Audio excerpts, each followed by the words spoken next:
Welcome to King Silk Art. This is truly some of the most spectacular art that man has to offer. What you're seeing is this is all silk embroidered, and it comes from a province in China called Suzhou. And this art has been done for over 2,000 years. There are families that were put there by the emperor to embroider his robes. What they do is they'll take all the silkworms, they put them in these baskets and feed them on mulberry leaves.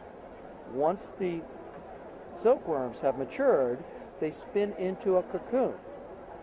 And here's an example of a cocoon stage. The cocoon itself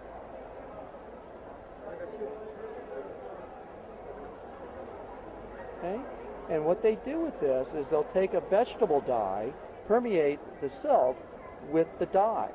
So what you're looking at is an organic to an organic. So the dye becomes a permanent fixture in the silk thread, and so it will never lose its color. They can get about 2,000 feet out of one cocoon of that very, very fine fiber. This is thinner than a human hair. They'll then take this and literally just start stitching it. As part of it, the first thing they'll do is they'll split the thread down to a specific count of the thread itself.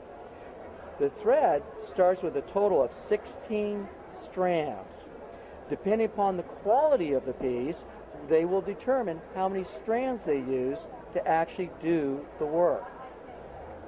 Something like this, like a tiger for example, these top quality pieces will take anywhere from months to years to complete.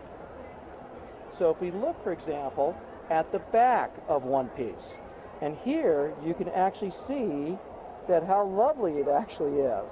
And if you were to rub your hands over it, you can actually feel the little knots. This is actually one of the key elements to tell you that this has actually been stitched by hand.